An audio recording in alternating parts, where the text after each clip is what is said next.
राम सिंह के सामने ऐसा हो गया है, ट्रायल चल रहा है कोर्ट के अंदर, आपकी एप्लीकेशन ऑन रिकॉर्ड है, आप उस पर किसी भी तरह की बहस या किसी भी तरह की जिरह कर सकते हैं, तो क्या आप जज से कहेंगे कि राम सिंह कैसे मरा, इसको भी एक पैरेलल केस चलाया? जो दूसरा चलेगा वो तो चलेगा, जो जांच रिपोर्ट आने के बाद जो कुछ होगा वो तो होगा, लेकिन ये भी आपका हक बन सकता है कि आप एक अलग एप्लीकेशन मूव करें राम सिंह के साथ क्या हुआ इसको लेकर।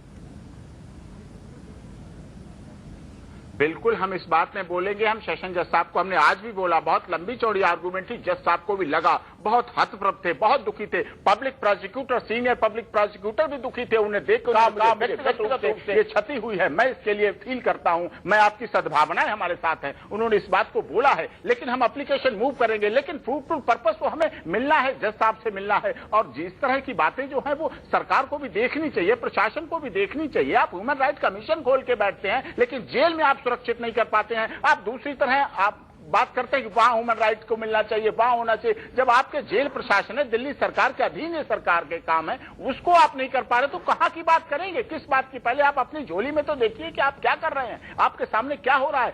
उत्तर प्रदेश में लखनऊ में सचान हत्याकांड हुआ, सीएमओ थे, जब तक बाहर थे उन्हें जीने की इच्छा थी, और जब वो जेल पहुंच गए उन्हें जीने की इच्छा नहीं, और उन्हें मार के लटका दिया, क्योंकि बहुत कुछ वो बोल सकते थे, बहुत कुछ बोलने की इच्छा थी उनकी, डर जाते हैं। उत्तर प्रदेश में लखनऊ में सचान हत्याकांड हुआ, सीएमओ थे, जब तक बाहर थे उन्हें जीने की इच्छा थी, और जब वो जेल पहुंच गए उन्हें जीने की इच्छा नहीं, और उन्हें मार के लटका दिया, क्योंकि बहुत कुछ वो बोल सकते थे, बहुत कुछ बोलने की इच्छा थी उनकी, डर जाते हैं। यही तो है गलत। इस तरह की बातों को जब तक नहीं जांच, मैं तो कहता हूं इस केस में सीबीआई जांच होनी चाहिए, और दूध का दूध पानी का पानी हो, तब इसमें पता चलेगा लोगों को और किस तरह की भावनाएं जुड़ी हुई। भावनाएं केवल मृत्यु मृत्यु है, अगर दूसरे पार्ट पे डेथ हुई है तो इस पार्ट पे भी डेथ हुई है, इस डेथ को भी देखा जाना चाहिए। तो पुलिस कस्टडी में डेथ हुई है, आप दूसरी का डेथ की बात करते हैं। पुलिस कस्टडी में जेल प्रशासन के अंदर भारी सुरक्षा, और जो वारंट पे लिखा जाता है high risk security, high risk security के साथ ये किया गया कि उसकी बैरक में सीसीटीवी भी नहीं लगे हुए हैं। इसे क्या कहेंगे आप? इसको किस बात की हाई रिस्क सिक्योरिटी है? केवल 200 पुलिस वाले आगे और 200 पुलिस वाले पीछे चला देना हाई रिस्क सिक्योरिटी है? चौरसिया साहब, आप व्यक्तिगत भावनाओं से जुड़े हुए हैं, जनमानस से जुड़े हुए हैं, निचले तबके से इस तरह से आप ऊपर तक सबसे जुड़े हैं, आपको सच्चाई पता है, आप इस बात को जानते हैं, आप लोगों के दिलों में धड़कते हैं। यह बात समझने की है कि क्या किया जा रहा है इस समय देश की जनता के साथ। मैं ये नहीं कहता एक एक्यूज की बात नहीं है, सब एक्यूज, आज सब एक्यूज, मेरे पास तो क्रिमिनल लॉयर हूं, कितने केसेस हैं, आज सब एक्यूज के परिवार वालों के फोन आ रहे थे धड़ाधड़, क्या होगा मेरे मुलजिम का, क्या होगा मेरे मुलजिम का, मेरा क्या होगा, इसका क्या, मेरे बेटे क्या होगा, मेरे भाई का क्या होगा, मेरे पति का क्या होगा, कुछ भी हो सकता है जेल में। तो ये सोचने का विषय है, बहुत बड़ी चर्चा का विषय है। ये शासक और प्रशासन को इस बात पर ध्यान रहना चाहिए। दिल्ली जेल एशिया की सबसे बड़ी जेल कही जाती है, सबसे अच्छी सबसे बड़ी जेल कही जाती है। दिल्ली पुलिस एशिया की सबसे तेज पुलिस कही जाती है, लेकिन क्या इसलिए तेज तर्रार पुलिस है कि उसको इस तरह की बातें हो? ये सोचने की बात। सिंह साहब, एक बात मैं साफ कर देना चाहता हूं, आपको अपनी राय रखने का, आपको बोलने का पूरा हक है, लेकिन चूंकि ये बात चैनल के माध्यम से पूरा देश सुन रहा है, दुनिया सुन रही है, तो मैं साफ करना चाहूंगा कि सिंह साहब ने अपनी एक थ्योरी रखी है, और उस थ्योरी में उनको लगता है कि सिस्टम या फिर सरकार, उन्होंने मुख्यमंत्री शीला दीक्षित का भी नाम लिया,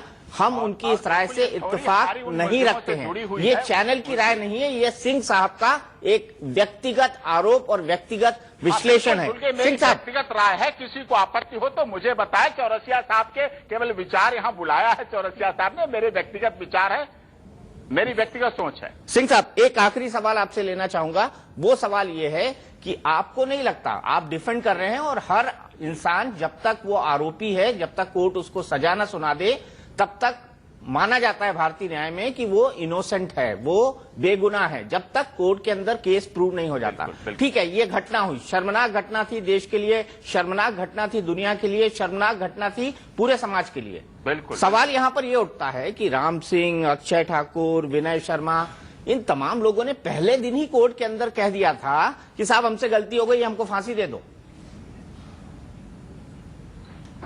देखिए चौरसिया जी, जब तक डिफेंस काउंसिल ना हो, जब तक डिफेंस काउंसिल एडवोकेट को नहीं मिला, नहीं दिया गया, नहीं संपर्क कर पाया, तब तक आप उससे कोर्ट में क्या कहीं कुछ भी कबुलवा लें।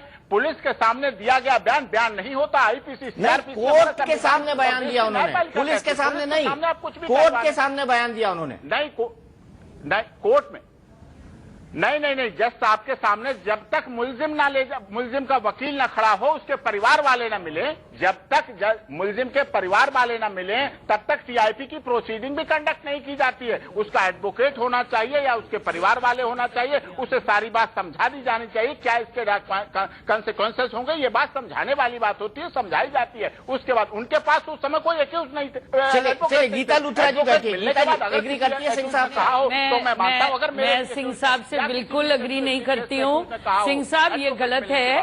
पुलिस के आगे जो बयान दिया गया हो वो एडमिसिबल नहीं होता, पर अगर 164 का बयान जो मजिस्ट्रेट के आगे किया जाए वो एडमिसिबल होता है। ये जरूर हो सकता है कि कोई आके रिट्रैक्ट कर ले, कोई कहे कि मैंने दबाव में दिया, मैंने डर से दिया, पर मजिस्ट्रेट बार बार पूछते हैं, बयान लेने के पहले मजिस्ट्रेट बार बार ये देखते हैं कि किसी पे किसी तरह का दबाव ना हो, कोई भी फोर्स, कोई भी कोअर्जन, बिल्कुल वॉलंटरी स्टेटमेंट हो। 164 का जो बयान होता है वो पुलिस के दिए हुए बयान से बिल्कुल फर्क होता है। वो एडमिसिबल होता है, ये एडमिसिबल नहीं होता।